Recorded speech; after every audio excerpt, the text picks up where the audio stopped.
Please don't use the lift. We will have 2 people here taking photos tonight. Renata will be taking some photos during the event. And at the end, we'd like to do a group photo up here. If you don't want to be in these photos, please put your hand up now and identify yourselves. Okay. Great. So thank you all for coming. This is a wonderful turnout. Just to introduce myself, I'm Dr. Helen Cook. I am a co-founder and director of the Resilience Web, CIC. The Resilience Web is an online visualization of environmental and social justice groups in Cambridge, curated by the people who live here. Further, we have nearly a dozen webs across the UK, each specific to its place. These webs enable volunteers to find groups and for groups to find each other and to connect about the issues that they care about. We also host events like these to connect people in person and to understand the issues around resilience. At one of the events at the Cambridge Room, I met Katie Thornborough. Katie and I got talking about resilience, and we wanted to look closely into resilience in Cambridge around a range of topics. And so this event series, How Resilient is Cambridge, was born. The Cambridge Room is a new space in Cambridge, which aims to be the voice of citizens in terms of policy issues. I don't know what to say. It used to have a space in the Grafton Center. I hope that's getting resolved quickly. It's a very cool space. Check it out. Let's see. So the Cambridge Room and the Resilience Web have both very much supported our thinking about resilience at this time. This is a critical time for us to be thinking about resilience. The past 3 years have been the 3 warmest since 1850, and it's clear that we're at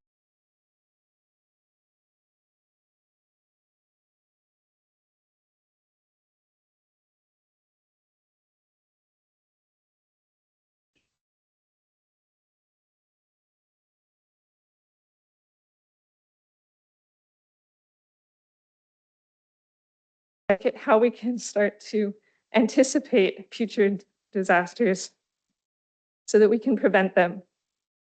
How Resilient is Cambridge aims to understand the issues so we can anticipate what changes may happen, not be surprised by them. And we're doing this in a context where we know the needs of all people are not being met. It's not just future problems that are of concern. Cambridge is one of the most unequal cities in the UK, and for many, the disasters are already here. Resilience doesn't mean efficiency or optimization. It requires redundancy, alternatives, and backups. It means being adaptable, valuing the marginal and the marginalized. Resilience is only possible through understanding root causes and feedback loops and systems. The more ways we have of meeting a need, and the more ways we have of working together, the stronger we'll be as a community. We survive and thrive together, not, as some might think, as isolated individuals preparing for disaster on our own, but as a community that insists on a better future for all. Focus tonight is on understanding the issues, the risks, and the challenges we face. This is a discussion of the issues and not of politics, so we'll aim to keep the focus on facts. We will have problems to solve, and we'll hear about them from our experts shortly. But I hope you leave tonight with a better understanding of the issues, as gaining knowledge is the first step towards starting to think about solutions that work. Further, be encouraged by the fact that we have packed this room full of people who care. Tonight and over the next 5 events in this series, you'll have an opportunity to meet each other and make more connections. Now we turn to the topic to tonight, food. We have invited a fantastic panel of experts to speak to you today. And in fact, as a surprise, we have 4 instead of the 3 that were planned. So first, we'll hear from Professor Tim Lang, who will be presenting online. So Tim's attention was drawn to food policy in the 1970s when he worked as a hill farmer in Lancashire.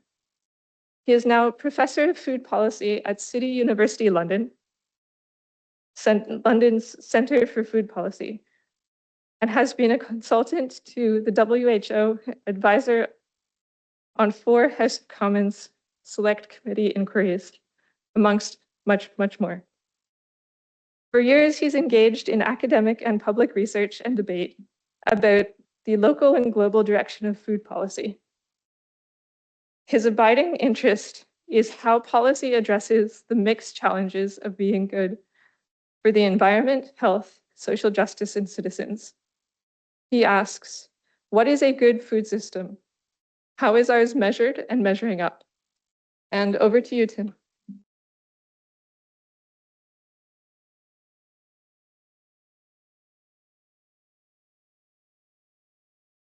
Okay, I've unmuted. Can you hear me? Yes. The good news is that. The bad news is your system says that I've got a pre-2013 system of PowerPoint, so that means I'm not going to show any of my slides, but I assure you it's a brand new PowerPoint. Anyway, that's probably good. I will whiz through what I wanted to say. I'm drawing upon a very large report that I wrote for a body most people have not heard of called the National Preparedness Commission, which asked me 3.5 years ago, would I take a look at food and whether the country, the UK, is prepared for shocks. And I, in my naivety, thought, yeah, I could do that in a year. And it took me 2.5 years and became a very, very big project for me and meant me employing people to work for me in doing it. But it's published and you can download it. It's free. It's called Just In Case. And if you Google me, Tim Lang, Lang, or and Just In Case, you'll get it. There's a short exec summary, but the report is about 300 pages long with nearly 900 references, but it was based upon a very large number of interviews. I ran it a bit like a select committee with one big difference. None of it was in public, it was anonymized. I wanted to interview the heads of big food companies, people in very sensitive positions, and I wanted them to really say what did they think about the level of preparedness, the risks, and so on. And it was a bit of a risky strategy I took, but it really paid off because I got the most remarkable interviews I've ever done in 50 years. And they were really, really rich. People being very frank, very senior people saying, I can give you 20 minutes, half an hour. After 2 hours, it was me that stopped them. I looked at 10 countries. I did rapid appraisals of 10 countries. I went through embassies because the National Preparedness Commission, if you look it up on its website, it's got some very senior people. When I took on to do this for them, the ex-heads of MI5 and MI6 were on it. They've actually moved on. Now the ex-head of the National Civil Cybersecurity Agency, Sir David Omand, is there. And they were very supportive. They didn't put anything in my way. They just said, get on with it. But then it was very heavily reviewed, as you might expect, after 2 years. And then I sort of did the comments. In fact, the comments were very complimentary, but a lot of detail. Why have you said this? What's it for? And it came out exactly a year ago in February, beginning of February 2025. It of particular relevance to Cambridge, as I looked at 10 other countries, Belgium, Canada, Switzerland, Germany, France, Latvia, Lithuania, Netherlands, Sweden, USA. Basically, the closer to Russia you got, the more seriously they took food shocks to them because they expected war. And we'll understand a bit more why that is. I looked at what was meant by resilience. You've used it already. It means all things to all people. It's in danger of going the route of security where, you know, heads of banks will use it security means totally different thing to what military people mean and to what you or I might mean it as our own security. The same applies to resilience, with an extra complication, which is just about every academic discipline has its own take on resilience. An architect, I know Katie Thornborough is an architect, my grandson is an architect. The purpose of building a building is to keep it in the same place.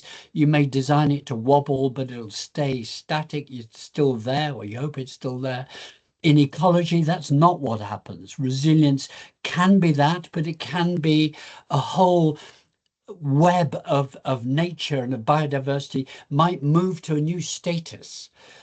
In psychology, which I originally trained in, people move on. In the Second World War, a vast amount of work was done in and after it in child psychology, dealing with traumas and dealing with the effects of shocks. And it meant big, long-lasting adaptation over time. So different disciplines mean different things by it. I cannot stress how important it is to get that.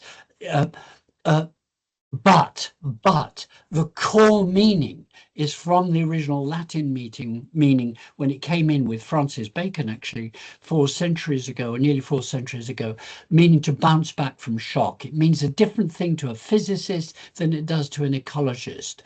But what does it mean to local government? You're in Cambridge, some of you are in the local government. Well, immediately I have to start talking about acts. The Civil Contingencies Act 2004. I know the people who did it. I met them, had the great privilege to work for them at one point. It was really about dealing with emergency preparedness. It's all the blue light brigades. If your building collapses while we're having this meeting, I like to think within 7 minutes or certainly 10 minutes, the blue light brigade will be there. They'll be sorting it out. There'll be people like my son-in-law will be dragging you out, hopefully keeping you alive. The ambulance, the police, etc., etc. When I went and talked to the local government, so people in local government, and I talked and we did a survey of local resilience forums, the system set up under the Civil Contingencies Act 2004, where England has 38 local resilience forums, Wales has 4, Scotland has 4, Northern Ireland 2, they're called different things. But they're basically about emergency and quick crises. If a train collapse happens, like the dreadful crash in Spain, or a canal bursts, or a hospital that blows up, or something. When I talked to them about food and about what they'd learned at COVID, it was that they hadn't thought about food at all. They hadn't got the expertise in-house, but they were becoming aware of it. Kath Dalmeny and I are both members of the London Food Board. We saw that happening in real time in COVID. But the interesting thing that my study found out was that the local resilience forums are aware food's coming on the agenda, but didn't really know what to do about it. So that was my big theme emerged very quickly. The gap between the official UK institutional architecture, the government resilience framework, which is actually very good. It says, let's get prepared. Let's engage with everyone. Let's get everyone on the same page. Let's deal with prevention and aim for prevention rather than the cure. Terrific, but nothing on food. When I then looked at the National Risk Register, the official state system to say, these are the shocks, these are the risks facing Britain, there are 89 risks, precisely 1 was about food. Yet all the interviewees I asked, wherever they were, in science, out of science, or whatever, all saw big risks from the food system, not just to it. So a gap between the formal institutional architecture and what was being done about food and coming crises. When I talked to senior lawyers inside the system, I spent a certain amount of time with an let me say, a possible ex-Solicitor General or Attorney General, someone of that ilk, so very senior. So we could do anything under emergency powers. So I looked at the emergency powers, 1920, 1939, 1940, 1964, and so on. But they were very good in the crisis, but they didn't sort out the prevention. And that's what the government resilience framework was supposed to be able to do. I looked at, and the Treasury was extremely helpful to me, the figures. How much money does the British state spend on preparing for civil defence? Well, I've got the figures. I would have shown you them. Out of £55 billion as of last year, it's going to go up because of NATO and the current crises. £55 billion, precisely 65 million are spent on civil defence. That's less than £1 per person in Britain. This is not taking public protection very seriously. And if I may say, as one citizen to others, I think wherever you stand in the situation we're in at the moment, I think we've got to argue very strongly, and you should be arguing as Cambridge City Council, those of you on that, through your MPs and so on, that you want a slice of the money of the 5% of GDP that is now going to be going on defence. And actually, there is a way into there because only 3.5%, i.e. about 75% of that trebling, basically, of defence funding is going on killing people stuff. And there's 1.5%, which is about infrastructure and social. Well, I want to see civil food resilience as getting a slice of that money. Why? Because the government recognizes that food is what it's called officially critical national infrastructure, CNI. I'm sorry to labor all of these things, but everyone in Britain is ignorant about these realities and needs to know about it. There is more attention and funding going into data centers to keep your mobile phone having the backup so you can watch YouTube than there is going into food. Is that the right way around? I don't think it is the right way around, because the first thing that goes down in most crises is, in fact, the internet and data centers. In my report, I looked at and interviewed people and dug very deeply indeed. A very clear list of shocks coming to food and already here. You mentioned the introduction, Dr. Cook, I think, if I got your name right. Climate change, of course, that's the mega slow burn accelerating as we speak. But the British state 2 years ago took energy outages as the most serious immediate crisis that could hit. Ransomware is just normalized. Last year, I was asked after my report came out to go to the Orkney Islands because they had the experience of Marks and Spencer's, didn't affect them, but the co-op going down with ransomware. I've just been in Portugal talking to people there, nutritionists dealing with crises. They, of course, had the whole of Portugal and Spain's banking system went down. This is AI, bot attack, internet failure, and also we've got what we call in my world choke point problems, that the food system is so concentrated. It goes through hubs. I'm going to give you some examples of that in a moment, which are very easy to knock out. They're now opportunities for warfare. I'm sorry to be heavy about it, but wherever you stand on Israel, Gaza, on Sudan, or what's happened in Ukraine and with Russia, you're seeing food being weaponized. The immediate past president of the British Medical Association and I wrote an editorial in The Lancet very quickly in the Ukraine conflict and said, this is actually something very nervous making, and we've got to take it more seriously. Oil, gas, pandemics, disinformation panics. I'm a social scientist who works in public health. The possibilities of social unrest was a very big concern for the food people I interviewed, besides them not really knowing how they can deal properly with climate change disruption, floods, droughts. And as the cybersecurity experts told me, never underestimate the difficulties to a food system caused by mistakes, people pulling the wrong lever, doing the wrong thing, taking their eye off the ball. So my report goes into these in very big detail and the possibility of different shocks, different forms, and so on. And if I could put up a slide, I would put up this one. I looked at the vulnerability of the retail system. Anyone who understands the modern food system, we tend to think it's all about farming. Forget it. Farmers are almost irrelevant. Not quite. They're quite important, but in East Anglia, most farming is actually churning out commodities that then get turned into processed foods, which contribute to our public health problem, and we've got to try and ease that off. But the key gatekeepers of the food system are the retailers, and the logistic system that keeps food moving between farms, factories, retailers, and to consumption in the hospitality sector. Just 9 retailers feed Britain. 9 retailers feed retail food to Britain.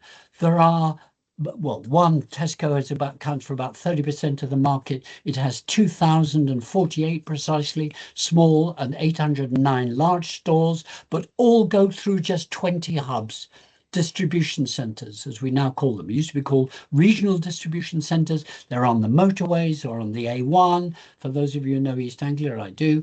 And these are eminently hittable in modern warfare. Just apply what you know about the Ukraine war and drones, and there are, basically, to cut a long story short, in my study, I show there are 12,284 stores in Britain, food stores in Britain, about that, plus a very small convenience store market. It's tiny, but they go through precisely 131 hubs.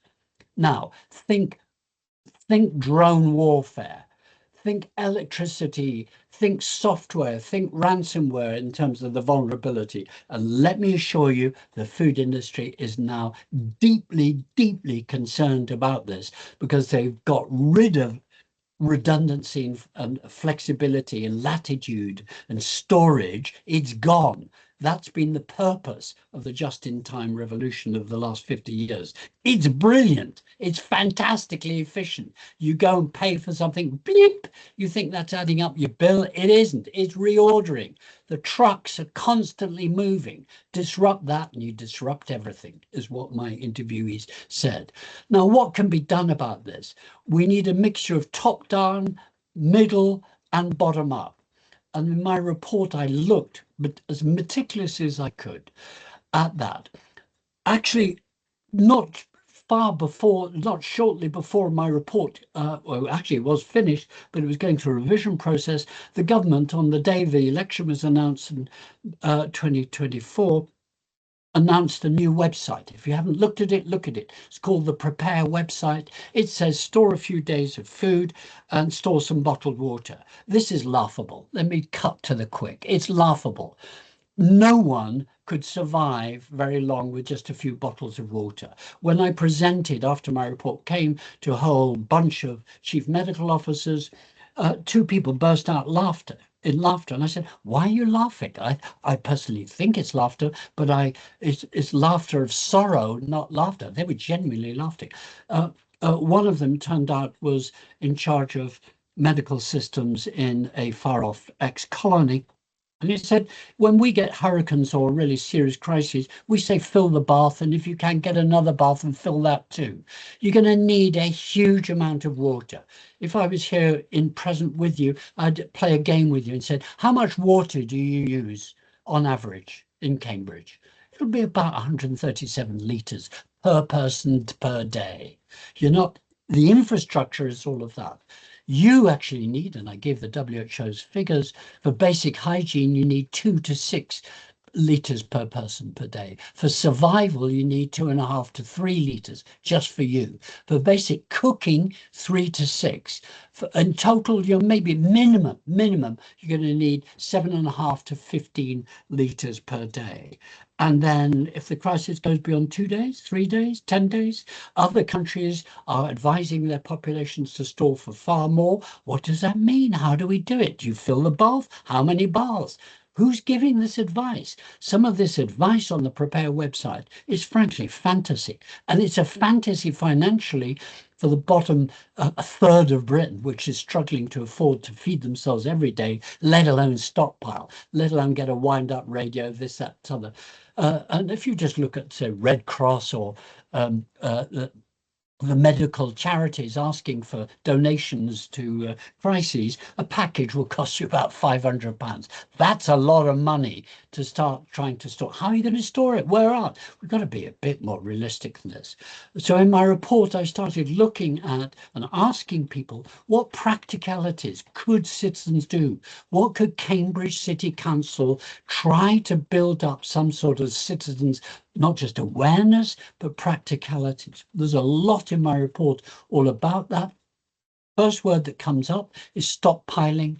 That's what the Prepare website is asking you to stockpile. How do you run it? Are you running it so you can cook? What if the cooking isn't there? You've got to be prepared for all of that. Have people got the right skills? Can they do it? Is it then allotments? Who stockpile? Switzerland, one of the 10 countries we looked at, Switzerland stockpiles for the country 3 months of food and is having a very serious political debate about whether to raise that to 1 year of stockpile of basic commodities. So in my report, I looked at some of the practical things that individuals and communities can do and said, what is needed to enable them to do that? You can't just go and dig a garden if you haven't got a garden, or if you're in a tower block. How can you learn the skills? How do you build that up? This is a complicated comment on a whole society. And in that sense, we're back to the beginning, my beginning very academic point. What do we mean by resilience? And one of the conclusions of my report is you have to focus on community and social resilience if you want food resilience. And there is a lot of examples. I'm sure Kath Dalmeny, well, certainly I and she know many examples of where communities have got together and started doing things. Tim, So sorry. to finish, my report recommends what could Cambridge City Council do. I think you could create a subcommittee on civil food resilience, looking at the local infrastructure. Kath will, I'm sure, talk about auditing of community food assets. A key recommendation in my report was that every council should conduct an audit of community food assets. You've got stuff, you've got pubs, you've got skills, you've got people, you've got big kitchens. When I was on the Orkney Islands, it was a school meal service that could feed people at scale if suddenly the domestic systems collapsed. So there is a lot in my report. Please download it. Don't get scared by these things. Events are meaning this is becoming really, really important politics. And well done, Cambridge, for having this discussion. Thank you very much.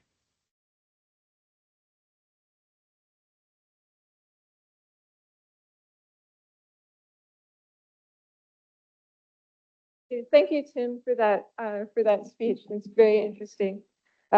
Next, we'll move on to Kath Dalmeny. Kath is the Chief Executive of Sustain, the Alliance for Better Food and Farming. Sustain convenes people and organizations working in common cause for a fair, healthy, and sustainable food and farming system. Kath has designed and instigated a long list of campaigns, including Good Food for Our Money campaign and the Campaign for Better Hospital Food, which won healthy and sustainable procurement standards for Whitehall, prisons, and armed forces. She also worked on the Right to Food initiative in aiming to provide the legal foundations for equitable access to good food. So, Thank you. Can you hear me? yes. Great.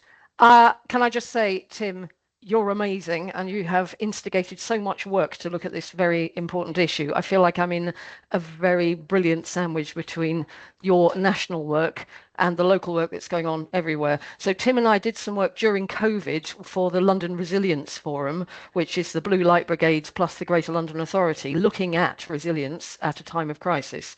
Now, a lot of our learning within the food movement came from that era, but it isn't just about COVID, is it? As Tim has said, it's about conflict, it's about possibility of data going wrong, of data attacks on big supermarkets, etc. Not only that, but the resilience of our system. I don't know if you can see my only slide, which is on the screen, because I wanted to provide you with some images rather than having to look at me, which is about the food system.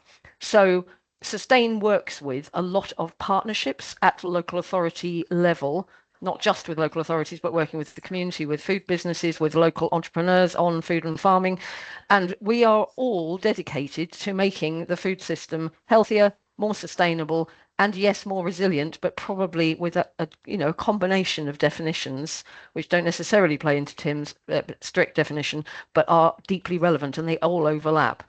So we are currently, for example, doing an audit of community food assets, just as Tim said, for London, to look at where would we go for support for low-income families in times of crisis in the future, because it didn't go that well in COVID, and sometimes I'll refer to that as we go along.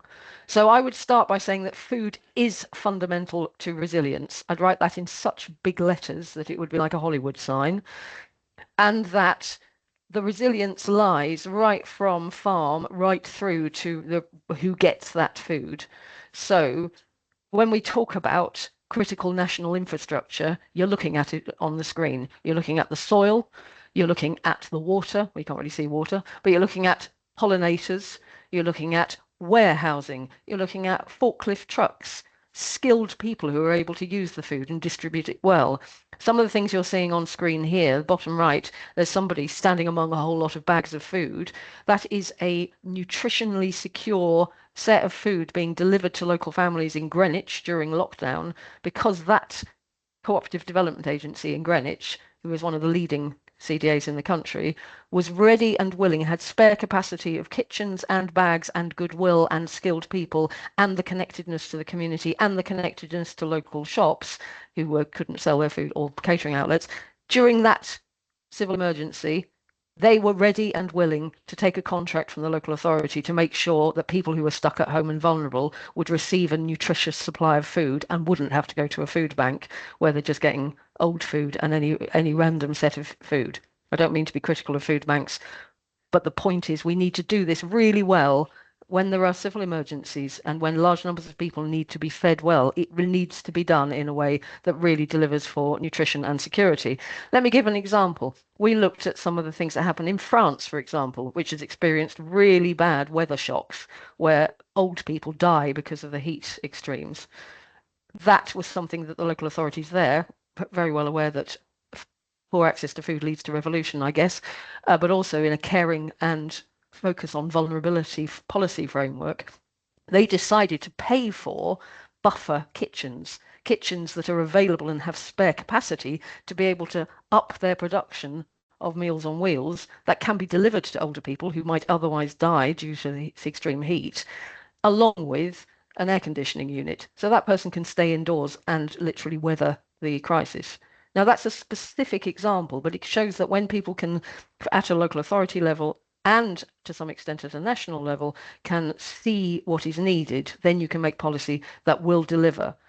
And the critical thing for me within that is, and all of these examples on screen are part of that, is that we focus on vulnerability. During COVID, and I feel this is a really salutary lesson, during COVID, if you were wealthy, you could eat well. If you had physical capacity to get your food, you could eat well. If you were either disabled or housebound, or you didn't have enough income, you very much struggled to eat well and were forced into the position of needing to receive charitable food aid. Now, the charity sector stepped up brilliantly to do that, but they were not first on the list, and we almost had to batter down the doors of national policymakers in order to release the support for vulnerability that was to do with socioeconomic status or to do with, for example, the immigration status, no recourse to public funds. So there were people who were left vulnerable. We indeed, as the not-for-profit sector, had to take government to court, threaten a judicial review because they were not considering feeding children during the school holidays if their families had insufficient income to be able to do so. Of course, the government's policy at the time was to give furlough. Furlough was for people who already had incomes and weren't in precarity. I think there is something about understanding precarity. Katie mentioned this at the beginning. Where do we start? By looking at vulnerability, equity. So some examples I'd give of that. For example, Bristol's food strategy is very much focused primarily on equalities, primarily on health inequalities, so that it says if there is disadvantage, then we must deal with that as an absolute priority rather than as an afterthought. So there is something also in that. I've put a slightly tongue-in-cheek image on the right-hand side of my slide, which is a gavel on top of some law books. There is something needed here about policy and law that says where should we look first to offer support. And there are many bits of legislation, policy at, as Tim said, the national level, the middle level, and at local level that would really help to unlock this. And it is to do with all of the things and more that are on the screen. How are we protecting the soil that is the foundation of the resilience of our food system, and the pollination services and the clean water that enables that food to flow to us? How are we setting the priority that we should be looking into things like a horticulture strategy that the government has recently committed to again? We've had several that failed.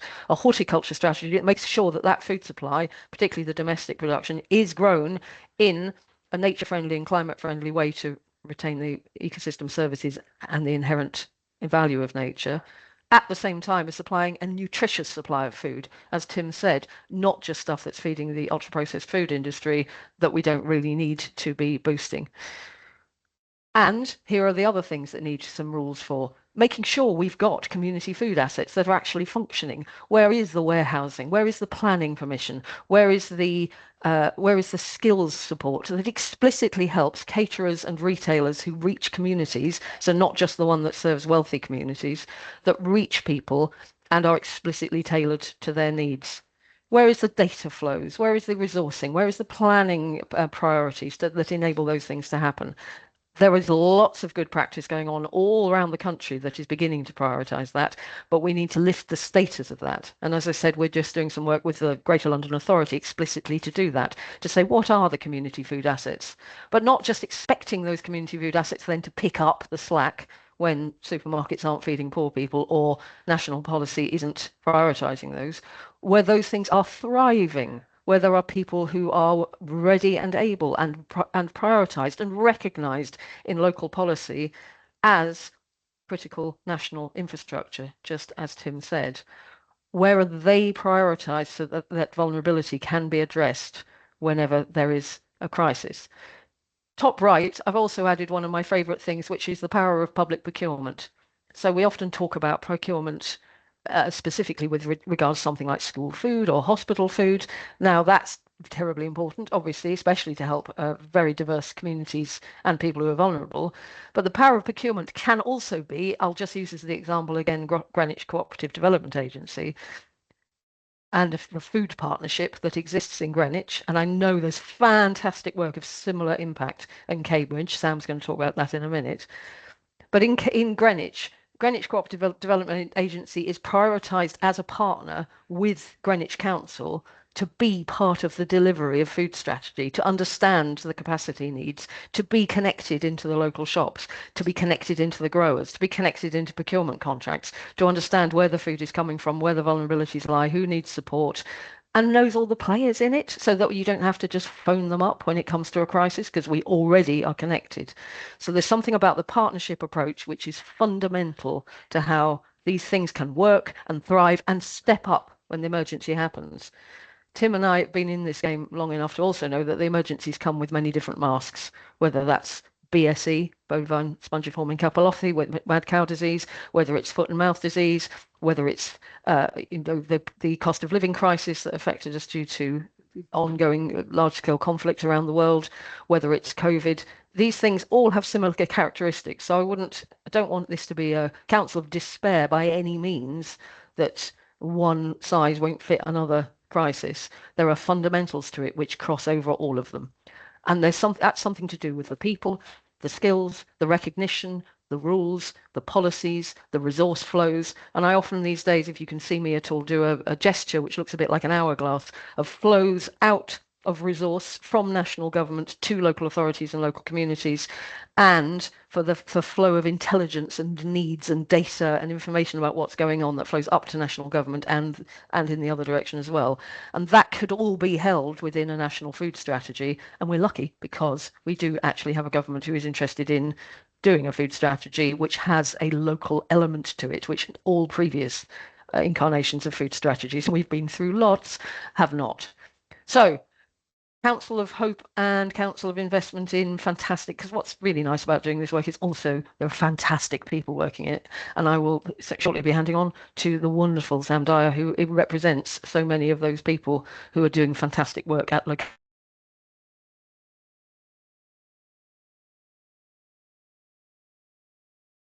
Thank you very much, Kath. I think you've just finished and you cut out right at the end there. So thank you. Let's give a round of applause for Kath.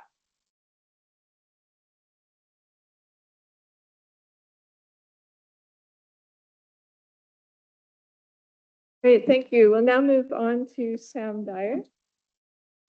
Sam Dyer, MBE, is the CEO of Cambridge Sustainable Foods, CIC. Cambridge Sustainable Foods work is focused on partnerships, projects, and campaigns that capture the imagination and help deliver change in Cambridge and the surrounding area. In 2024, Cambridge Sustainable Food won Cambridge a Sustainable Food City Gold Award that was focused on improving food justice and biodiversity as drivers of a resilient food system.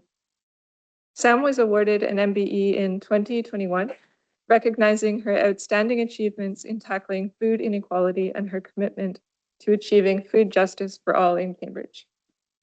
Take it away, Sam. Sounds rather grand. Oh, can people hear me? I know we've switched from online to in the room. Thank you. It's a real privilege to be on a platform with Tim and Kath. Of course, you, Katie, Tim and Kath, are particular heroes of mine. And their thinking has shaped how many of us understand food systems and resilience. Thanks also to everybody in the room and online, many of whom I worked with during COVID and beyond. I'm working with right now to this day. You are what makes Cambridge resilient. What I wanted to do today, and I know we've talked a lot about COVID, but I think it's still a really important learning and taking it right down to what happened in Cambridge on a local level and what the learnings that we can take forward are. So what I wanted to do is offer Cambridge as a practical case study of what civil food resilience looked like under real pressure, and what it taught us about what needs to change if we're serious about food justice, climate resilience, and preparedness for future shocks. COVID didn't cause food insecurity, we know that. There were food banks, there were social food projects, but it did highlight and test whether food systems, when suddenly stretched, could respond at the speed and scale required to support the most vulnerable. Of course, COVID is only one of the many shocks that could happen, but I do think it's worth considering in the context of local food resilience. As you know, Cambridge is often described as prosperous, innovative, resilient, rich, but COVID really did highlight the deep inequalities, low incomes, insecure work, high housing costs, chronic and complex health needs. When lockdown hit in March 2020, incomes collapsed overnight for many households, even those that were furloughed, and especially for those in the gig economy or the just getting by on whatever work could be had. Access to food became restricted, supermarket supply chains were erratic, shelves were empty. People told us they couldn't afford to feed their families. More than one single parent told us that supermarkets were stopping parents and kids entering as part of the no more than two at a time policy. We were seeing people who were medically sheltering, unable to leave the house, but also unable to get hold of the support they needed.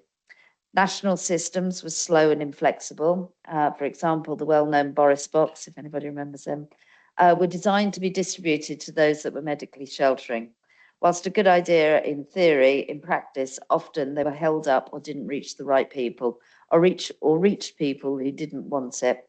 We received many donations of those boxes and unpacked them, then redistributed them on a local level. What happened during COVID mattered. I do believe it still matters and can be treated as a learning opportunity for future planning at both the municipal and or local level, alongside building local community infrastructure and understanding and planning for what may or may not happen in the so distant future. Those of you that know me will know that I am passionate about building food systems in the city and having a good food system that really involves communities and facilitating communities and people of Cambridge to work in those food systems. So within days of lockdown being announced, Cambridge Sustainable Food, working with the Cambridge Food Poverty Alliance, which was a distributed network of over 30 organisations, and the City Council, along with dozens of other local partners from businesses, university, schools, coordinated a citywide emergency food response. This was a coordinated and supported network, not a single scheme or approach. It was very much a distributed network. I mean, I remember at the time everything shut down, including places people were used to going to access food support. So there were 8 open access community food hubs established across the city. A local CRC, people know of CRC, they have big teaching kitchens were put into action, meals were delivered, and a signposting toolkit was put in place. These approaches weren't referral only, they weren't charity only, they were designed for speed, dignity, and local trust. Over the first phase of COVID, more than 100 tonnes of food was distributed, thousands to over 10,000 meals were cooked and delivered. That again, 25,000, 30,000 visits were made in that first year to food hubs and food banks, and thousands of volunteer hours were mobilised. This wasn't resilience as an abstract concept. It was civil society, mutual aid groups, neighbourhoods, neighbours stepping into that gap fast. And I think this strongly echoes some of Tim's work and the report that he talked about, which resilience lives in relationships, the institutions and civic capacity, not just logistics or government policies and strategies, although government policies and strategies would help, especially to set up some of the systems as Tim and Kath have outlined. Firmly believe that we at the municipal level hold a lot of the answers to resilience, or the ability to bounce back from shocks. And part of this is learning, capacity building and preparation. I believe the COVID response legacy we have here in Cambridge means we're ideally placed to implement further resilience measures into our institutions, local groups and communities. So to some of the lessons that came out for me, I think one of the strongest lessons was this: resilience isn't just about stockpiles, relationships, although stockpiles and the ability to distribute do help. What worked in Cambridge wasn't just foodability, there was food, and I'm aware in different types of shocks there may not be food, and that's something that's totally different, but there was food, and a lot of it at certain times, and particularly at the beginning when the supermarkets and restaurants couldn't serve, couldn't sell. All of that was distributed out as surplus. There was a lot of food, but for most people, the relationship bit was really important. It was about access to trusted, safe community spaces, which not only provided food, but provided advice, care, and a friendly face. People were desperate in the early days of COVID. I don't know whether anybody remembers this, but in the early days of COVID, for information on the pandemic and reassurance. Anybody remembers washing veg? Do you remember washing veg? I remember washing veg. You know, that's a conversation we had over and over. Should we be washing veg? How should we be handling food hygiene and safety in the home when I'm at home? So it was much more about that type of reassurance and the face-to-face. Evening. So it was about existing networks between growers, cooks, volunteers, neighbourhood groups, which meant that food and good food reached people quickly. I'll come on to say a little bit about growing in a minute in the city. And it was also about years of slow relationship building before the crisis hit through the voluntary and community sector and the Food Justice Alliance, and meant that there were existing lines of communication, ways of working and trust in place, which meant that whatever date it was, March the 22nd, I believe, or somewhere around there. And by March the 23rd or 5th, there'd been an initial meeting of those alliance members to say, what are we going to do to serve our communities? You can't build this at the point of an emergency. And I think this matters for policy and for policymakers in as much as resilience must be cultivated in advance, not activated reactively. The next point of learning, which I think everybody in this room probably would agree, but is volunteers can be a short-term solution, but not the solution. COVID showed that Cambridge had a deep reserve of care, skill and solidarity. People from across all sectors were furloughed, an extraordinary range of professional skills from logistics to catering, communications, safeguarding and coordination were redirected into the voluntary sector. That collective effort kept people fed and connected. And I think I can't stress strongly that influx of those highly professional skills that people were on furlough that brought to the response.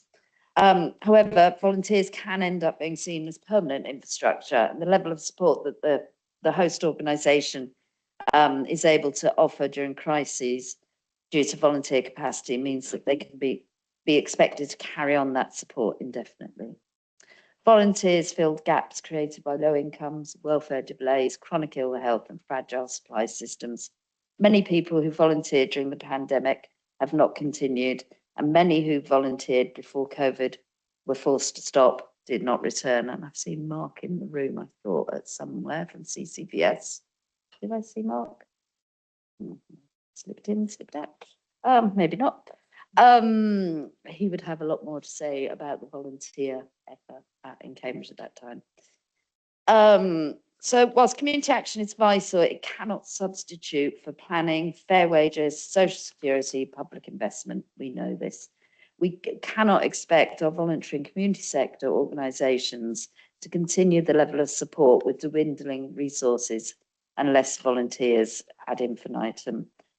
And I think the most interesting, we know all of that, that's pretty a well-trodden path, but the interesting thing for me was the skilled professional volunteers, and that I think would be something that I would pick up on in terms of a response in future, which is mapping who gave what, you know, what type of skills could be there. That's not to devalue any of the other efforts. Emergency food provision saves lives, reduces harm, but we know that emergency food alone doesn't equal resilience. The same households kept returning, not because of poor choices, but because incomes were insufficient, costs were rising as we moved into the cost of living crisis, and the systems were stacked against them. COVID and the work in Cambridge on the Gold Food Award, a programme run by Sustain, the Soil Association and Food Matters, accelerated a crucial shift in language and framing in the city, one of food poverty to food justice.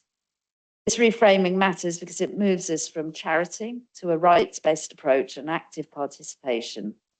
During COVID, community groups broke down the existing model of no food choices at the point of access to one of choice-based approaches, and eventually to a legacy of social supermarkets in the city. A shift from individual need to structural causes and systemic solutions. Not every individual, I believe, should stockpile. Although I only recently got through that case of chickpeas. I get you're all still sitting on some, aren't you? Rather, we should be considering those community responses and in terms of the distribution and storage. And my passion is this short-term relief to a long-term system change where I still have this vision of a sustainable food system and supply chain based on access for good food for everybody, not just those that can afford it.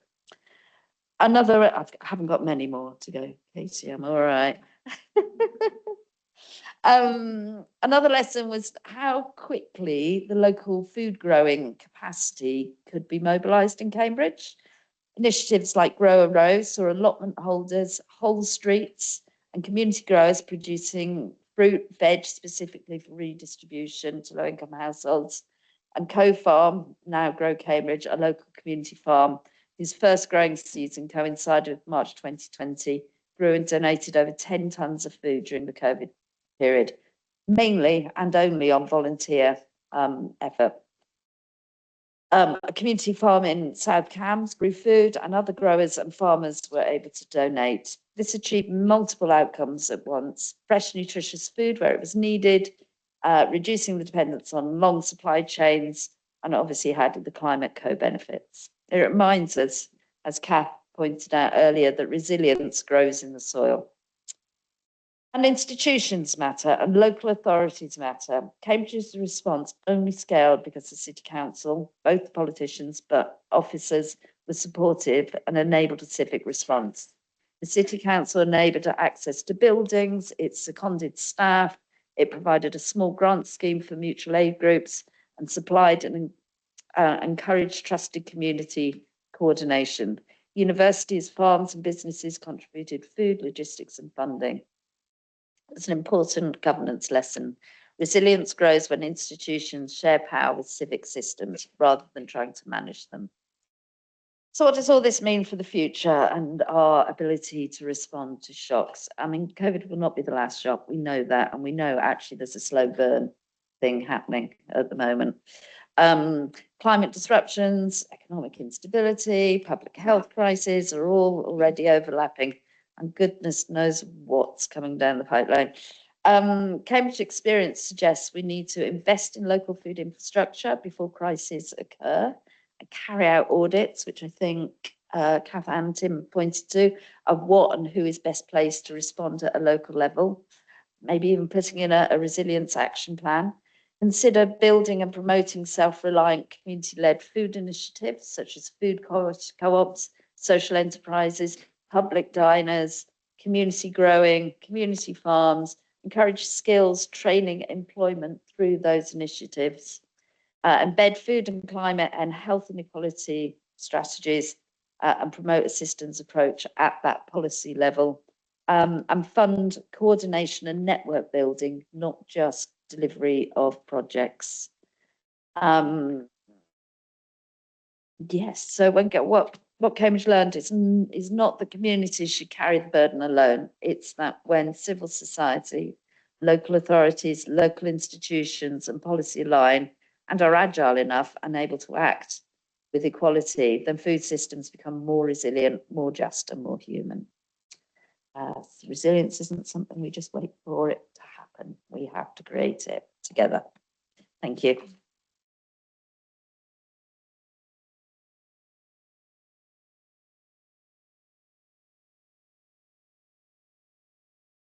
Okay, thank you, Sam. We'll now move on to Katie. So Councillor Katie Thornborough was brought up in Hong Kong and received her architectural training in the UK. She has a master's in food policy from City University, where she studied with Professor Tim Lang and was the director of Cambridge Sustainable Food for several years, helping Cambridge achieve a Sustainable Food City Silver Award. In May 2018, Katie was elected to Cambridge City Council as a city councillor. She became an executive councillor in August 2018 and is now the cabinet member for planning and transport. Katie is leading on the emerging local plan for the Greater Cambridge area and is focusing on reducing the use of fossil fuels in the city. Katie is currently the chair of the East-West Rail Mainline Partnership Board. Over to you, Katie. Yeah, thank you very much. It is such a pleasure and honour to be here, particularly with Tim and Kath and Sam. So Tim really was an inspiration for me and actually changed my life. And I wouldn't be a local councillor if I hadn't done that food policy course. So food policy and legislation has been around for hundreds and hundreds of years. But it is not adequate. We have everything. Tim has outlined some of the legislation and some of the hopes for legislation and how it lets us down again and again. And when it comes to the agriculture, we have an agricultural act and we have a planning act. And no matter how often I ask for the silos of these two acts to be taken down, and so that whenever we consider planning and placemaking, can we consider food growing and agriculture and the need for good food, it that barrier continues to be held up. So it's difficult in local government to try and take down these barriers and do what we can. But within the planning system that we have in Cambridge, there are a few things that we do already, and I think there may be a few more that we can do. So some within the small micro places that we have in Cambridge, we have had meanwhile spaces where local community groups have asked for food growing opportunities. It may be an extension to an allotment or a community garden, or it may be a site that might be developed in the future, being a place where people can grow or just come together. There was a great example called Joy's Garden in Queen Edith that was around for just maybe 3 or 4 years, but really worthwhile doing that. And local residents and community groups should watch out for those meanwhile spaces, and actually we can try and enable that to happen. The other point that we have in Cambridge is allotments, and I'm very pleased that at the moment we are delivering about 6 more allotments through strategic sites that are being developed in Cambridge. But every allotment is precious. We know that some councils, where they're short of money, are actually selling their allotments to try and help fund the councils and deal with some of the housing crisis. We've got great allotments in Cambridge, and they were a really important part of the anti-food poverty work and the emergency work that we did, that we managed to carry out during the pandemic. So we must listen to people who are growing the food and ensure that they continue. There is also, we have food hubs and community centres. So the community centres were part of the emergency provision during the pandemic, and we're lucky that the City Council can afford to keep the food hubs and community centres going. Again, other councils are having to give up community centres, so we must really keep hold of them. But also we need to be speaking to everybody about what a future community centre should be. As we've got more spaces to build around Cambridge, but we need to be asking the younger people, what do they want in there for the community centres? Do we need food growing spaces, food sharing spaces, places to cook? And some of the issues that Kath and Tim have raised, and the experience of Sam, means maybe we need to rethink community centres. Right now, one of the things that I am involved with is something called the local plan, and it's designating space for how we might live going right the way forward to 2045. And that is something we will follow, as well as a map. There'll be a lot of policies. And some of the policies we have already about allotments and food growing opportunities. But right now we're in a consultation for that. And having listened to Tim and Kath and Sam speaking, I think we maybe ought to be reviewing some of the policies. We still have a week and a half, but maybe we should be talking about major food storage units. We might be talking about bus depots in the next local plan to help our bus system. But what about food depots, food storage? Do we need a greater Cambridge food storage? Do we need each ward to have a food storage, or each parish? Do we need each local street WhatsApp group to know where the food's coming from? And then also, and seriously about community kitchens, are there lessons how we actually managed our food and the health of everybody in the country, where at the end of the war, everybody was healthier than before. The rich people were healthier, and the poorest people were also healthy. So that is the area that I can help with, and but I would really value working with everybody, and particularly Sam's network in the next week, to put in some comments about the local plan. But council, we have a sustainable food strategy, we have an anti-food poverty strategy, we have climate change strategy and biodiversity strategy. but it doesn't sound like we have enough. And it'd be really interesting to see what the outcome of this event will lead to over the next 12 months, 5 years, 20 years.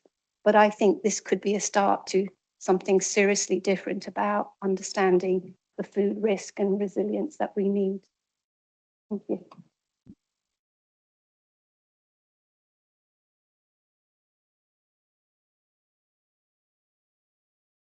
Thank you, Katie, for that vision.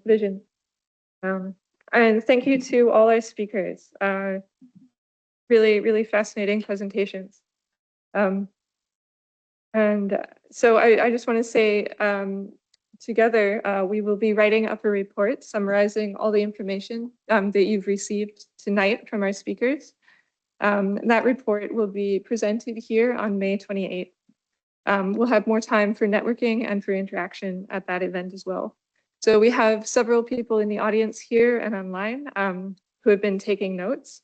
And if you'd like to join them and contribute to the report, then please get in touch with me. You can talk to me afterwards, or my email is in the Eventbrite invitation as well, so you can find that. So we'll now move on to questions. And first, we're going to take questions from our panel of counselors that we've assembled.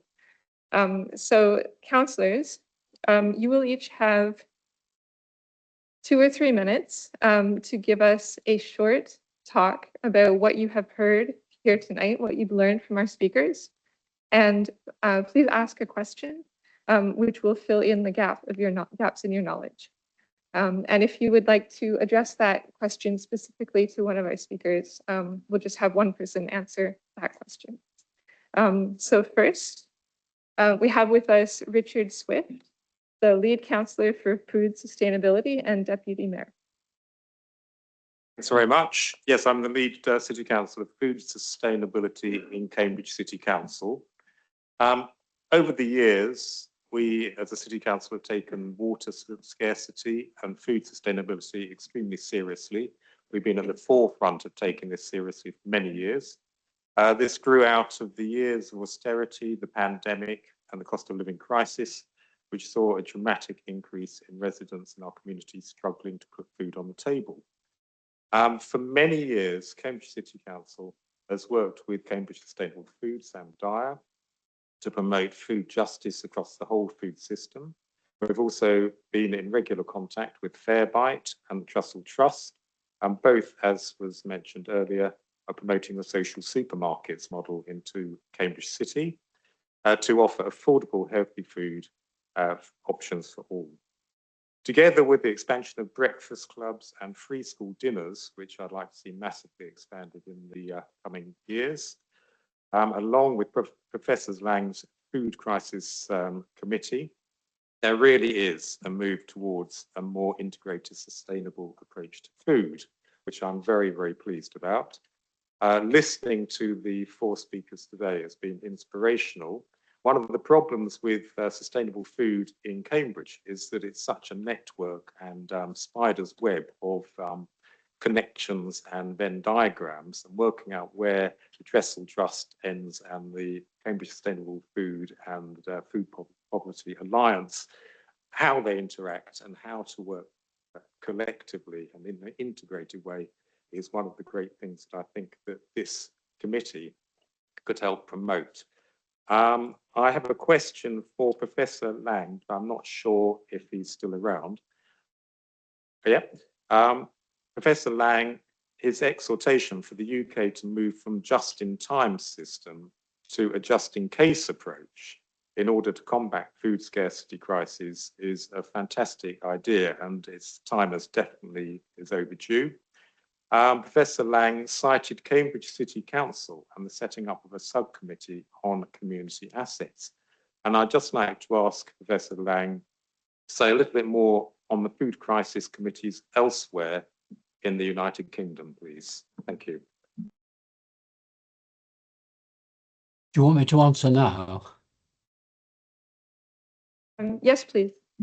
Okay, well, let me just give an example that I began to refer to in my talk of the Orkney Islands. They were shocked, rigid. The Orkney Islands Council, it's only 22,000 people, but 12 islands. It's off the north of Scotland. Its electricity comes through a cable underground. It's vulnerable. They're aware of that. And they have 6 months of diesel prepared to run their own generators if that cable was attacked. And if you've noticed, cables being attacked is one of the main soft sort of bits of hidden warfare going on in the Baltic at the moment. But they had no storage at all for food. And when they were hit, when the co-op went down with ransomware, they were really in a bit of a pickle. One of the things they've done is set up a process which is just coming to fruition. I think I'm not breaking confidences to say that last week a draft strategy for what it could and should do has been laid before the council there. And one of the things that I am aware of is all around the UK there are councils beginning to do that sort of thing. And in my discussions with the Orkney Islands Council, I said, look, in Scotland, have you got any way that you can make your early planning and thinking available to others? And the answer is yes, they have, and they're doing that. What I've tried to do with the Local Government Association is to say, is there anything that it could do in the same sort of way? So I have to basically put that back to you. But in my report, I looked at, and Kath, Dalmeny and I know this only too well, I looked at London. Kath and I have both been long-serving members of the London Food Board, advising the mayor over about 15, 20 years. To be honest, it's come into being taken seriously and then faded out, come in and faded out, come in and faded out, because it has no statutory basis. One of the things that my report was very clear about from interviewees was that it would be really important to have a statutory basis for food resilience planning. So Cambridge doesn't have that any more than any other at the moment. But there is pressure, I think, beginning to emerge for such a thing to be existence. But what my report did was do some case studies. I looked at London and I interviewed people in and around London, besides my own experience of it, but saying what is going on, what are we doing? And Kath told you about the, I think, very exciting project just beginning of Sustain and London Resilience, which is London's Resilience Forum, beginning to do this process of auditing of community assets that Kath referred to. But Birmingham has begun a different version of that. Bristol has, in some respects, I think, Kath may disagree with me, I think is sort of kind of further ahead of thinking very starkly about emergency planning. And that is a group also arm's length, but very much working with the council, with a Bristol City Food Council, of working up some planning. But what we haven't got in a typically British, he says very frustratedly, a typically sort of ad hoc way, we haven't got any coordination yet of enabling Cambridge to learn from everyone else very fast and others to learn from everyone at the same time. That process is not happening. So I put it back to you, Councillor, as I think it would be really helpful if whatever you can do from this process is to draft something and take it to the LGA, take it through the Metro Mayors system. I'm acutely aware that the now 18 Metro Mayors don't have the powers, but have the possibility of doing more in this sort of area. And the devolution bill doesn't yet have anything in it giving those sort of powers to the Metro Mayors. It's probably too late for that. So to summarize, what have I said? There is learning in Britain. It's in different scales in different parts. Some of the big metro areas, Bristol, Manchester, Birmingham, London, have got some thinking on it. On emergencies directly, Bristol, I think, is ahead of the game. There are councils at the local government level, as opposed to metro mayor levels, which are beginning to develop that sort of planning and thinking. But is there a coordination of that yet? No. Should there be? Yes. I really think that's something to take up with the LGA. I've talked many times with the LGA, and I think some of them are really up for it, but it needs a push from below. So if you could be part of that push, that would be very welcome. But I don't know if Kath, if you've got any thoughts on that, or indeed Sam. If you don't mind me coming in very briefly, because I can answer those things very directly. So we are in direct contact with the really good people at the LGA who are keen to do work on this. If you would like to join me in talking to them, because I think you are in Cambridge Gold Award winners in the Sustainable Food Places Network. Keep at it, be the exemplar, share it. I want really up for advocating the Sustainable Food Places Network for doing learning coordination. That is exactly right, Tim, that we need to do that. So I'd say you're already at it.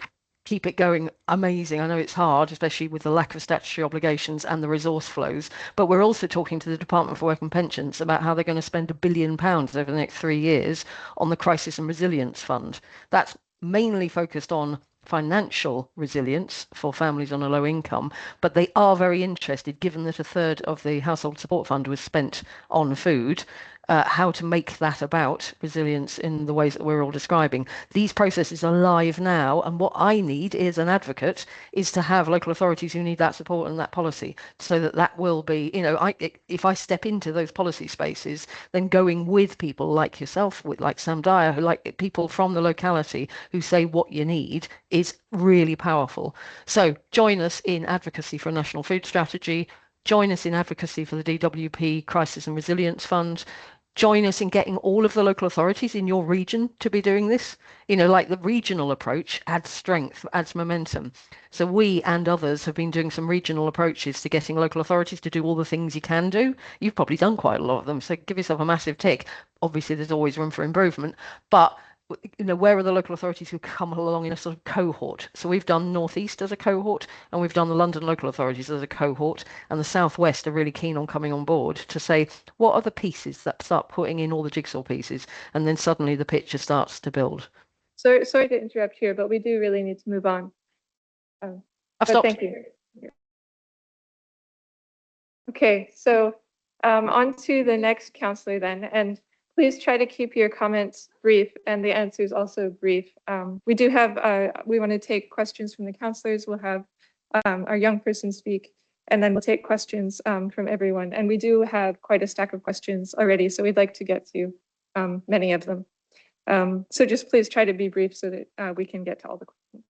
Okay, our next councillor is Councillor Tim Griffin from City Council, Coleridge. Thank you very much. This is more of a comment, but maybe some feedback would be good.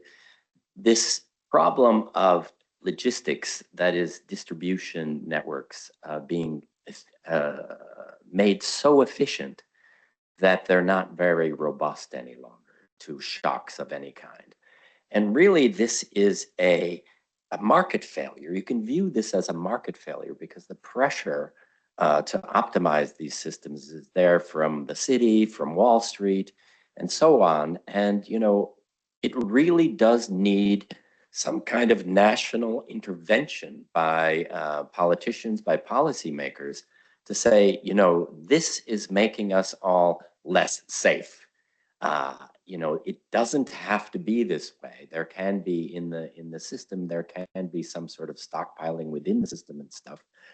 And I think that national policymakers need to be looking at this again as a market failure. So that's and you could make, any one of you can make a comment on that if you'd like. Thanks.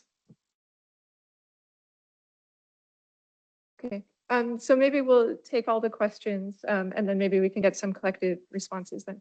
Great, so our next councillor is Councillor Karen Young from Queen Edith's, Chair of the Scrutiny Committee for Services and Climate.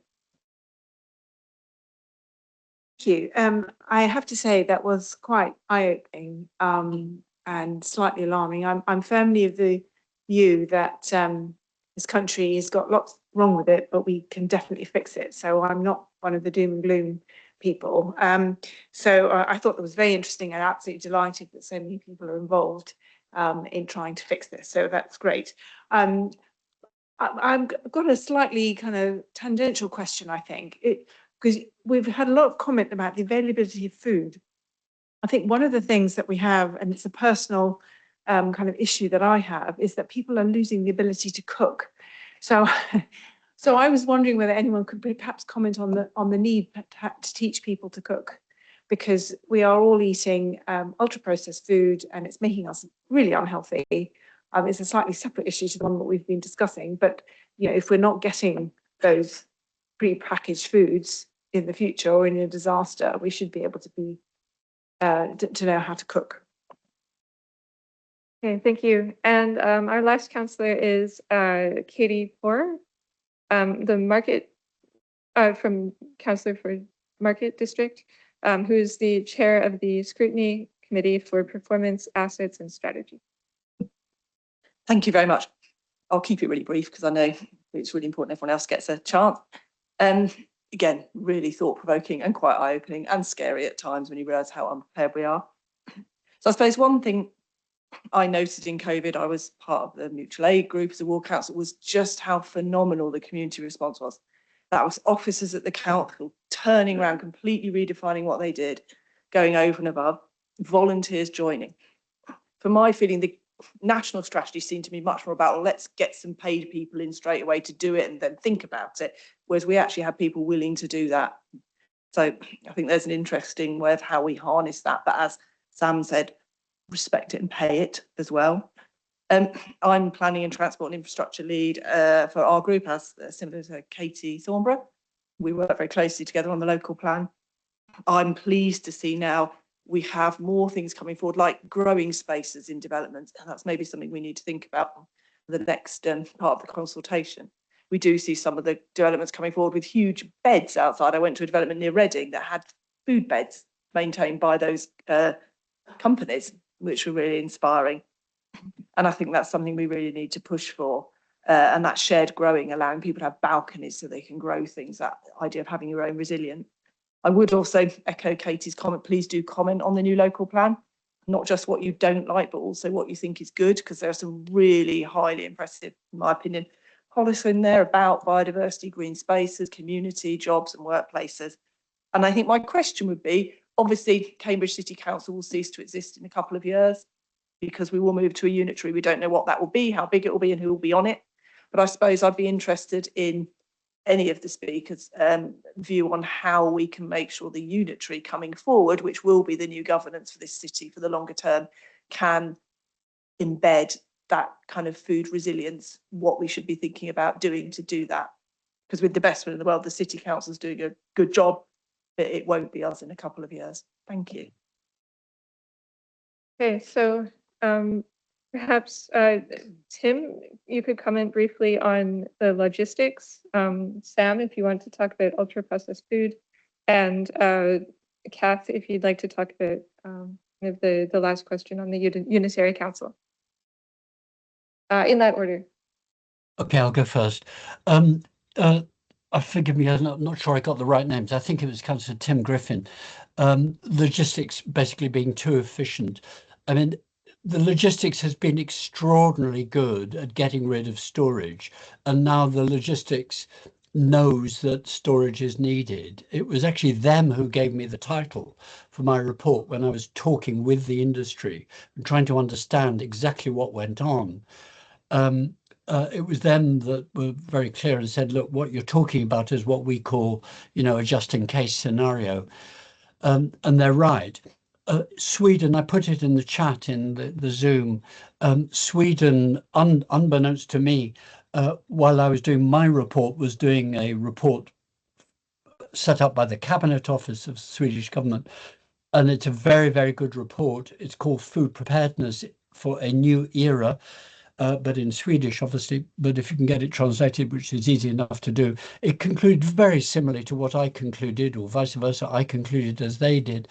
And I've had some very interesting meetings with the Nordic Council, all the 7 countries, including Greenland, that everyone now knows where it is, about exactly this. And Sweden made a decision as a state to introduce more storage and said, we're locked into the European distribution system. We've got consumer society that is used to lots of food, 24 hours a day, etc. We're going to have to build more devolved storage. We can't just say each household store food. And the conclusion of my report was that it would be wrong to just put all the onus on individual households to provide storage to compensate for just-in-time removing storage, any more than it would be to just have a state system. We need to have devolved different levels of storage. So I was interested in various people on this call talking about, well, Katie, I think it was Katie Thornborough, said, should we have a street storage system, like street apps? Should there be a sort of city storage? Maybe that's a sort of regional or subnational approach to storage or thinking about storage that might be discussed in the process that both Kath, Dalmeny and I were talking about, that has to be done by the LGA, not you as Cambridge or a new unitary authority for Cambridge, but you as a subnational regional body. You're not alone in this problem. And the thinking in every country that I looked at concludes the same. But it comes down, as I've just been very clearly told in Portugal this week, where 318 mayors of Portugal are shortly going to be meeting. Unless they have the powers to do it, it becomes very ad hoc. And it's locked into the diaspora of, on the one hand, we could do a lot more if we had powers and funds. And on the other hand, well, there's always the goodwill and voluntary action of the people. Everyone now knows, in thinking of the coming shocks, that we have to be better organized than that. We can't be British about that. We've got to actually be better organized. And the closer to Russia you get, the more organized they are. I could talk at great length about that, but I won't. But now, in places like Spain or Portugal, they thought, well, you know, we're further away from Russia. They're now acutely aware, after the energy outages that they've experienced, how this can happen absolutely anywhere. And all the time, in the back of your heads, you councillors have to just say, it isn't just one crisis. My report talks a lot about how to address what we now in my world call polycrisis thinking. You've got to be thinking of structures that can adapt for multiple crises at the same time. And I have some very boring but really important sections of my report making recommendations. That's why we have to have not just voluntary food resilience committees, they must have some statutory power or acknowledgement.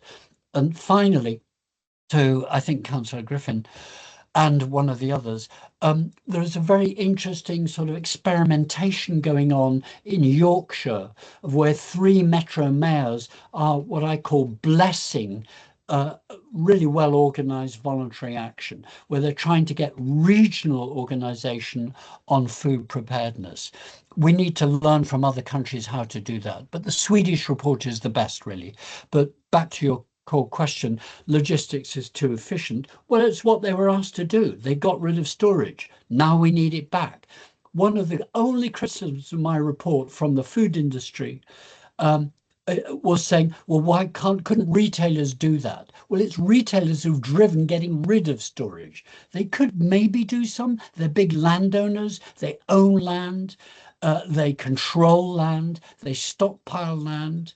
Maybe some of that land could be allocated to regional storage, but that would require not just emergency powers. That would require the state to take it more seriously. I'm not going to tell you, to extend my answer, about discussions I'm in with DEFRA and the Cabinet Office. The good thank news you, Tom. is...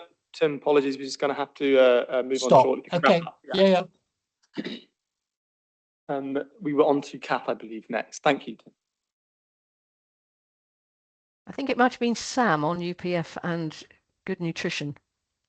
That's correct. Sure, I can do that. Although I don't really want to talk about UPF because you know, ultra processed food, we get it. What I wanted to talk about is and it was actually a question about cooking, I think, and cooking skills. And what I wanted to talk about, which I realised it didn't really highlight, is the work that we're currently undertaking in Cambridge to really make visible a food system. So I look around the room and I can see growers. I'm looking at you, I'm looking at you. I can see distributors of food into Cambridge. So I can see a whole food system in front of me. Any cooks, any chefs, I'm a chef by background. So I think what we're trying to do at the moment is make visible this from field to fork, good food, and along the way talk about how people learn and how people develop those skills. So from Co-Farm, from what's now Grow Cambridge, through the existing distribution centre, which is a warehouse that stores food that goes out across the city to the social supermarkets and other social food projects, through to what will be the new community cafe at the Meadows Centre, making that visible to people. And we undertook a study recently with Cambridge University and their Think Lab team around climate impacts in those food hubs and what would be needed to eat a healthier climate diet. And a lot of it came down to actually having recipes and to hand in those hubs. So when the unusual and proverbial celeriac arrives at the food hub, actually you can whip out of your back pocket the recipe for, whatever celeriac it is. But also we're thinking about developing alongside Cambridge City Food Bank a range of ready meals that might use those vegetables in a ready meal where people who don't either have access to kitchen facilities or particularly electricity, that they can take one of those meals at a very pay-as-you-go or a low cost. So there's lots of bits that slot together to start to make that food system visible to people, both in those low-income households. I mean, many of you know we run cookery workshops. We've just run a series with older men, which has been fantastic, but we've worked in schools, we've worked with families. We've recently done a piece with Hills. I see there's a community artist in the room. We've talked to people, to young people at the Meadows only last week about what they want to see in the cafe. What design as a menu item. What would you like to learn to cook? So a lot of this is happening out there in these community spaces. But I agree, it's happening, and it's happening all over the country. But what we don't see is what the result of this is all over the country in all of these spaces. And this is because we have no way of really measuring it, and we have no real way of having a coordinated strategy, as Tim and Kath pointed out. Yeah. Okay, Kath, please. And I've been asked to keep it quick, and I will. So Tim said there is on-off attention to food policy. Absolutely right. We want this to be when you get to be unitary authority, it needs to be an on, not an off. Get us in again, we'll chew their ears off. And so we need to, meanwhile, do everything possible to make food policy visible and make it stick. Local Government Association did brilliant job during COVID to help share information. They themselves are struggling to keep food policy having status inside. If anybody's got senior colleagues or contacts in the Local Government Association, please do get in touch, because we're trying to help raise the status. Vitally important. It's in terms of top-down approach, because Tim talked about top-down and bottom-up. Top-down is making this an expectation. That's food strategy, so that every department in government is making sure there are resource flows and expectations and unlocking policies around planning, around public health, around social welfare, and critically important, HM Treasury being convinced that it deserves expenditure. That enables local authorities and public health to do their job locally. And that is the kind of enabling framework into which a new unitary authority should step as if it was a natural thing to do. That probably requires food legislation, like the Good Food Nation Act they've got in Scotland, which puts an onus on national government to be looking at this stuff and make sure the resource flows and policies are happening. And that enables the local action, and local authorities themselves and public health are meant to report on progress. Cambridge would have a million things to say about all the good things you're doing, so you'd be well ahead. Other places wouldn't know where to start, and that's where local government association and others, including ourselves, Sustainable Food Places, could come along and help say, here's one we prepared earlier, like good old Blue Peter, and help this spread. So we need the professional bodies on board. We need to be measuring progress. We've got a framework called Good Food Local that runs alongside Sustainable Food Places that can help to measure progress, get some cohorts moving, so that this becomes the normal thing to do as an expectation of local and national government and public health, and enabling all the wonderful, wonderful people like Sam Dyer who are doing all the things possible to make it work at a local level. So, as I said, when your unitary authority comes in, we'll be here to help chew their ears off about how important this is and how much fun it is to get involved, because there is an element, you said something about positivity, there's an element of love and fun in this, about the way we as a society treat each other in times of crisis, which is useful to cultivate. We've got wonderful people who just need to be enabled to do the thing they do best.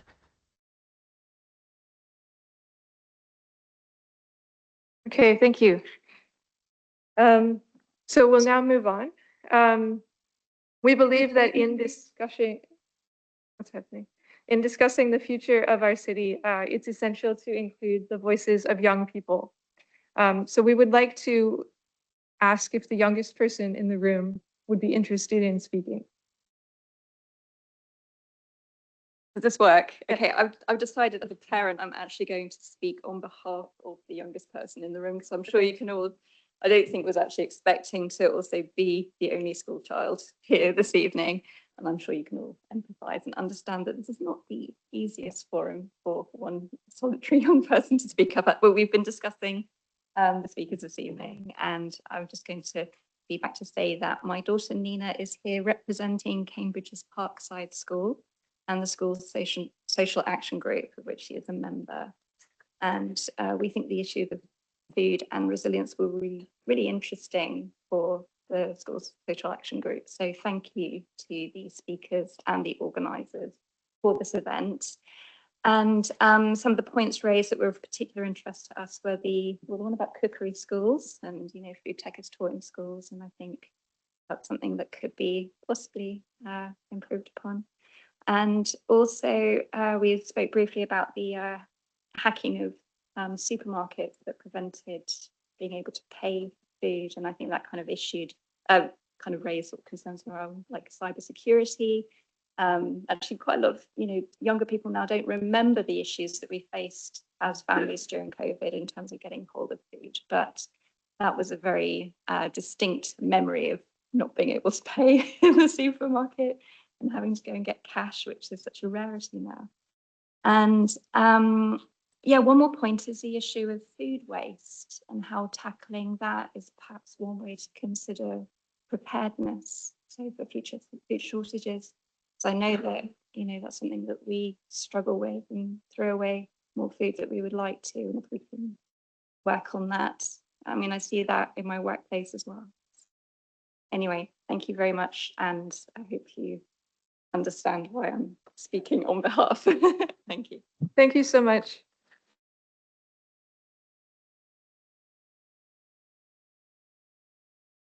Sorry to put you on the spot, but thank you for that presentation. So if anyone here knows any young people who would like to speak at future events, we would absolutely love to hear their voices, and whether that's through a prepared statement that we can read, or if they want to come and speak, either is totally fine. So we'll now move into more general Q&A. And again, we have multiple ways to ask your question here. So basically, if you have a question, just raise your hand and we will call on you. Charlie will be running the Q&A. The seats with mics, you can just press the button on the right and speak. If you don't have a mic, if you're in the back, then Joe is sitting in our reserved seat for asking questions. So you can go there and ask your question from that mic. If you don't want to speak, because you will be on camera, you will be recorded. We have paper here and pens. You can write your question down and take it to Joe, and Joe will read your question anonymously or not, as you wish. For the folks online, you can raise your hand to speak and we'll call on you to present on the screen. Or if you write your question in the chat, we will read it out for you. And please address your questions to a specific speaker and keep them focused on the issues that have been raised here today. So, any questions?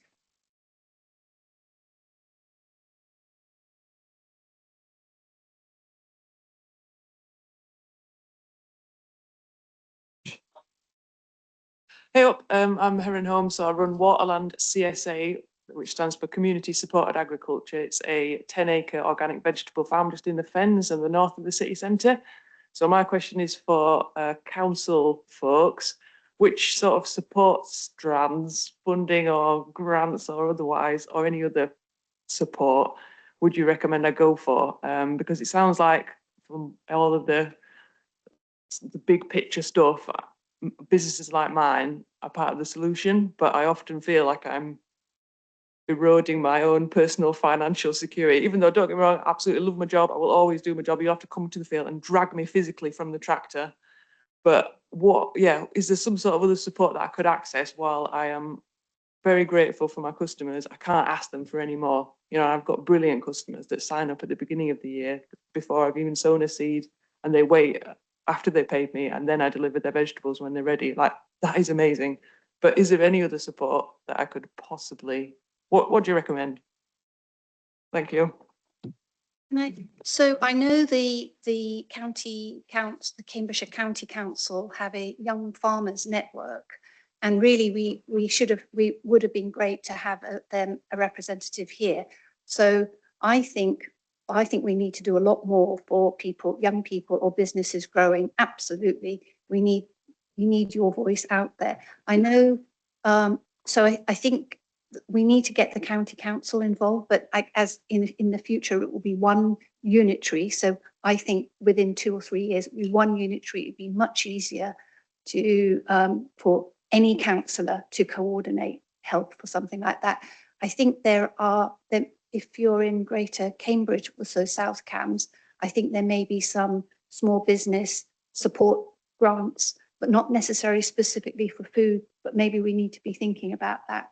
But I think the councillors are going to be, we're learning such a lot from this, we're going to be taking things away, and we'll follow up with the county council, and maybe we'll try and put some more information into the final report. Thank you for your question.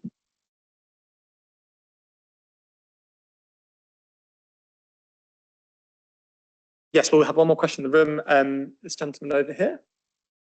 Hi, I'm also an organic grower. Tim Griffin, I think, put his finger on it when he talked about the supply chain. And my question is to Katie Thornborough. As a soil association grower, I get the chance to visit other farms. A few years ago, I went up to G's, the other side of Soham. Vast. Probably people who haven't got a concept of how big industrial agriculture is. 600 migrant workers in barracks, people being dragged across fields on rigs. I mean, something that's very difficult to compete with. But we really, I mean, this supply, they supply the big supermarkets, big long supply chain. What we need for resilience, and Tim Griffin put his finger on it, is we need local growers surrounding the city, smallholders, local growers supplying Cambridge market out there. That's the resilience that we need. So Katie, why is it so difficult to obtain planning permission for a smallholding? It's impossible. It's impossible. I only know one person who's actually achieved a residential smallholding in southern Cambridgeshire in the last 20 years, and that's the Saggers over at Bassingbourn. Well, I'm really pleased that you've mentioned this, Frank. I wasn't aware of that, and I can certainly ask. I'm passionate about food, and I think linking up local growers with schools and markets and everything is really important. I don't know if Tim or Kath know of similar issues elsewhere, and whether there's been a way to resolve that. But certainly if, again, with the emerging local plan, we need people to say that this is a problem. It's not that we haven't got a policy. We need much stronger food policies within the local plan to allow local food businesses.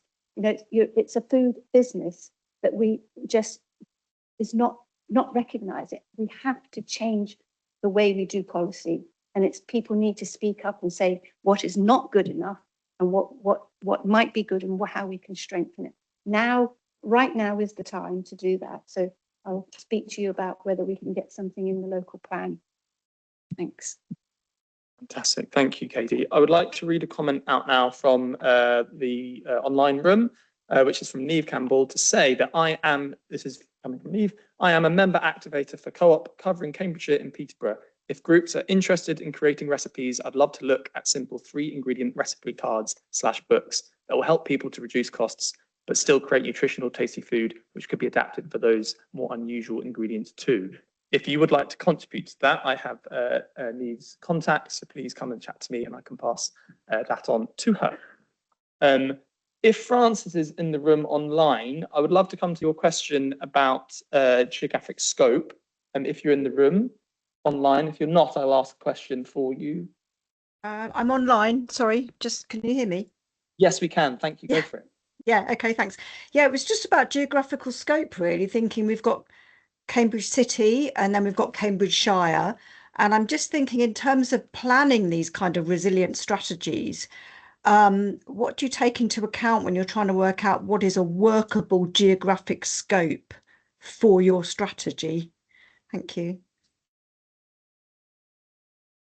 Who would like to take that from the panel? Tim or Kath, I think. Tim. Yeah, I can certainly come in very quickly. In my report, I go in and I went to visit the French-speaking part of Belgium, Wallonie, and there's particular interest in my world in the city of Liège, which has done what I think the organic grower is getting at. And that's taken 15 years of just building up awareness from the mayor of the council discussion, and a new generation of young growers prepared to start growing around the city. So there are some role models about the rebuilding of short supply chains. It gets back to Tim Griffin commenting on my thoughts about just in time. But the second point is that has to be underpinned by legal rights. Liège could do that and can do that, and 3 other cities in Wallonie in French-speaking Belgium are doing that because they've got legal powers given to the mayor. So it becomes back to that issue Kath and I have particularly been pushing, of people like Cambridge City Council joining with others to put pressure through the local government association to get legal powers.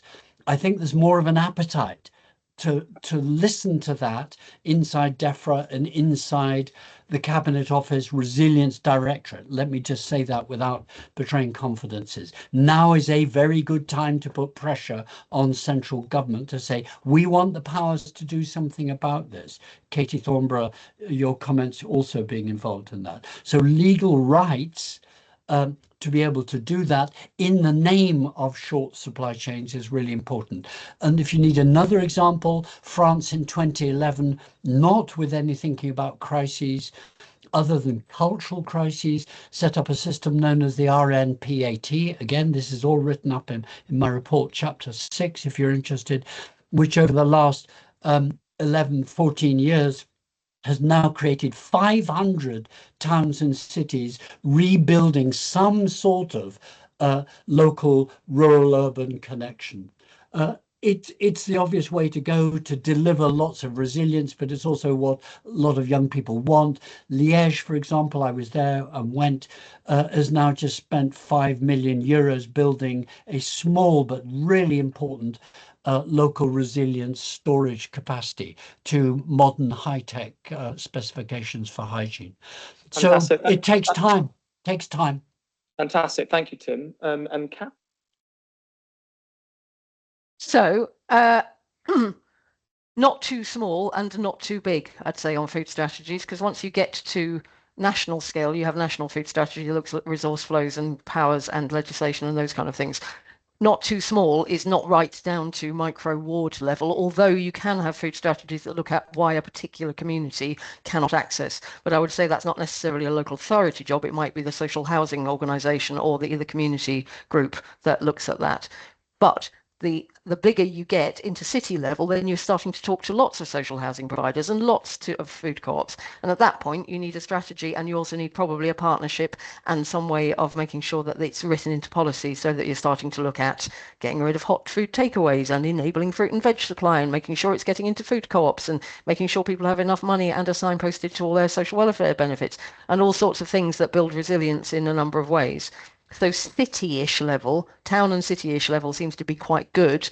But of course, you inevitably start looking beyond that to rural regions that are actually supplying the bulk of our food. Community food growing in cities is lovely. I support it in all manner of ways. We run a big campaign for it. But in the end, that doesn't feed people necessarily at scale. You start looking at market gardens in the rural, in the sort of urban hinterlands, in the region around cities, and you start looking to robust supply of fruit and veg into markets. And yes, somebody's been putting in the chat all the way through, and the markets there absolutely supported as critical city infrastructure to enable that to get to people in a way that's affordable, accessible, culturally acceptable, and all those things. So cities are quite a good level, but we're starting to look at regions as well to see how can local authorities collaborate, and how can a more geographic region that takes into account farming and supply, not saying that everybody will be fed entirely locally, but that there is enough of that resilient supply that's affordable, that enables farmers to make a good living, because direct selling and shorter supply chains are more profitable and resilient for the farmers themselves. So more of it is coming into that more diverse, locally known, connecting with people and where their food comes from kind of approach. Fantastic. Thank you so much, Kath. We are getting close to time, so I think maybe enough 2 more questions. This lady in the lovely beret over here, and then the lady behind, I think will be 2 great. Thank you. Thank you. Jocelyn Scott. There's so much land throughout the city of Cambridge that could be used for allotments for growing, but it can't be used because on top of it are strings of garages. These garages are never going to fit a car now. When they were built, cars were much smaller. What they will be full of is people having hoarded things that they've never accessed for years. Why can't we actually get hold of those garages, get rid of them, and use the land productively for people to actually grow and to have allotments and green space, rather than garages that are actually not functional at the present time? Thank you. I'll just say the really great idea. I think we need local movements to do that, because the local plan can only really deal with new development, new planning applications. We can't change everything that exists now, and a lot that exists now needs to be changed. So great idea, Jocelyn, thank you. And the lady behind. Another organic grower. Hello. It's so cool to have such a big representation of us in the room, and also sorry if there were other different questions not related, but growers weren't really mentioned in this conversation. And actually at one point, Tim, I think you said the farmers are irrelevant in food security, which is actually a thing that I've noticed in general in policy and in conversations. And actually we are the root source of where the food comes from. So I think we need to be included. We also haven't mentioned the word agroecology. Agroecology is an excellent answer to all of these polycrises. And we know this, and a lot of, as growers, we know this. We know that we can connect community through food. We know that food, anyway, I'll get off my high horse. When I applied for the Cambridge market, when I started my market garden, they have local food Sundays. I was told they have enough veg at local food Sundays. I could not get a space in our Cambridge market on Sundays. We are now about to lose one of our very long-term loved farmers in the Cambridge market because he's about to retire, and there are lots of people in the city who love him. I don't know what the succession planning is for that. I don't really want that pitch anymore, to be honest, because central Cambridge is quite inaccessible. There's no affordable parking nearby for stallholders. Like, we need to be thinking about how we're supporting local growers to get into the city, and also succession planning, because a lot of our current farmers are reaching retirement age. And as a new entrant, I've basically self-funded what I'm doing. And I have had amazing support from local organisations. But yes, I guess my question is, how are we doing this? How are we actually supporting food production? Because we have amazing organisations. A lot of them are very dependent on volunteers, and you said that. And how do we make this a meaningful livelihood for people? Because food connects us. It's essential for us. We all need it. We all eat 3 meals a day. But why can't the people producing it afford to eat, to live? I live with my sister. Rent in this part of the country is like outrageous. And yeah, can you get planning permission to live on the land where you grow the food?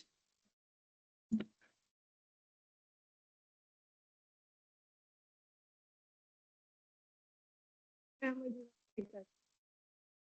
don't think I can really give you any answers on planning because I'm not part of the city council, so maybe they can do that. I just want to acknowledge your passion and echo some of what you've said. For those of you that don't know, Simon, who has been on the market for many, many years, is due to retire Mayfield Organics. I didn't know that about not being able to get any more veg we lost one veg stall a few years back. What was that, Waterland? That was Wild Country. It was wild. Yes, that's right. Wild Organics. So,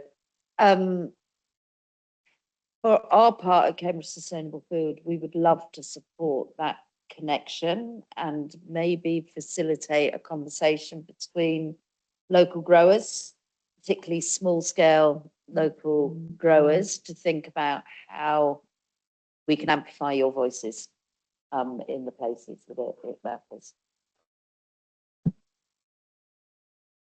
Okay, thank you for that. Thank you for those questions. I'm aware there are questions that we have not had time to get to. If you would like to write them down, all of the questions will be compiled in the report, and we'll be sending questions that weren't answered to our speakers in the hope that they'll be able to answer them. They've been very generous with their time already. Okay, so we have a couple last things to wrap up. So our nominated listener tonight is Alison Hoare, and she has been listening and has prepared a very brief summary of what we've done here just to wrap up. Alison. Great, thanks, Helen. I'll try and wrap up very briefly. It's been incredibly interesting evening and discussion. I've gone through sort of emotions from feeling very alarmed to feeling more inspired. So it's all of those things, I think. I think what's been highlighted is the complexity of the food system and the diversity of the risks that are faced all along the supply chain, from the soil and the farmers all the way through to the people buying and eating the food. And that, of course, the most vulnerable in society are those that face the biggest risks. So when we think about resilience, equity and justice need to be at the forefront of everything that we try and do. Thinking about just some of the possible responses or what resilience looks like and can mean, I think one key theme that came through was the importance of communities and social networks. That was mentioned a number of various times. So I think some of the ways forward on that was that were mentioned were need to map these and know more about some of the amazing wealth of initiatives that are underway and what's going on. But to build on that, there needs to be coordination between those and more effort to try and coordinate and build strength and capacity of what's already there. A second issue, I think I just wanted to reiterate the points that came out at the end about the importance of thinking about local producers and local sources of food, and as was very clearly noted, is the huge challenges that they face. And that brings me on to the next issue that was flagged, was that of the importance of good policy. So we need more of an understanding of what some of the blockages are and the challenges that are faced. So the problems of planning were mentioned. And yeah, so on that, I guess there's a need for lobbying and advocacy. And I think in relation to that, the local plan was also mentioned as well, because that's clearly going to be a very influential document in the years to come. And a final point that also came through was that, you know, my sense is that we're scarily unprepared as a country, so there needs to be much more public investment and funding, because, as was also noted, we can't build resilience all on voluntary action. So again, there's a need for lobbying and advocacy. So perhaps just final note, just to, I liked Sam's comment that resilience won't just happen, but we need to create it. So I'll leave you with that comment. Thank you, Alison, for that summary. Appreciate it. So just a few announcements to wrap up here for tonight. Thank you for all the volunteers. I won't list you, but there's about 10 of us here in this room who have made this happen tonight. Thank you so much for your time. Thank you to Katie specifically for making this happen. Thank you to the City Council for letting us have this space for free. And thank you to the Cambridge Room and the Resilience Web for the support in helping us produce this event. So as I've said, after tonight, we'll send a link to the recording. Please feel free to send that around your networks and share it. Our next event on February 12th will be on reuse. We'll be talking about the circular economy and using waste as a resource. If you'd like to come to that, you are welcome to. If you would like to present flyers or have a stall outside, we would encourage you to do that as well. If you're not on the Resilience Web, check out the Resilience Web. Find groups that you're interested in volunteering with. Add yourself if you have a group that's not on the Resilience Web yet. And lastly, this event has been produced on essentially zero budget. So if you would like to help and make a donation, it would be very gratefully received to help cover our printing and advertising costs. We have a basket by the door for donations. So please consider doing that. We would love to host an in-depth workshop on solutions. For this, we will need funding. So if you are interested in sponsoring further work, please talk to me or Katie after the event.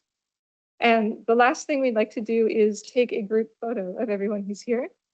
So we will do that now. And, yeah.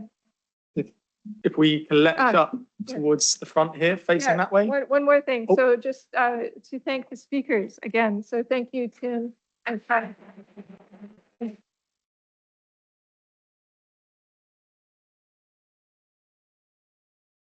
So if you would like to very quickly collect up towards the front here, in front of me here, and facing that back wall, people online, if you put on your camera, we'll get you on the screen as well.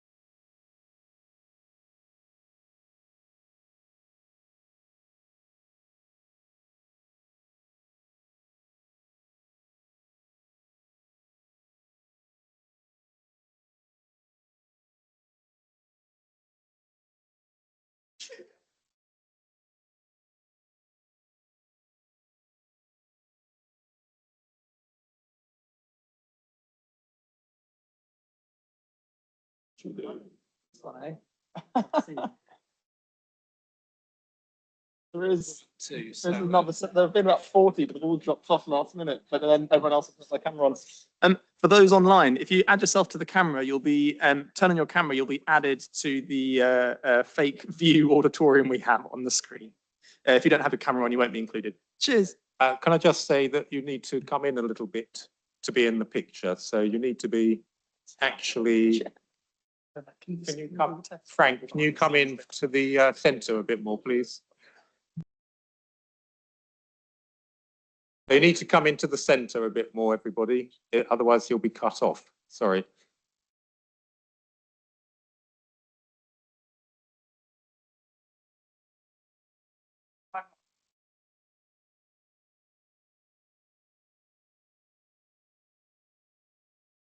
Ready, people online?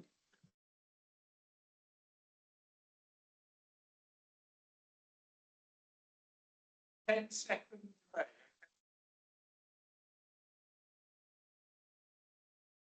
10 seconds, people online.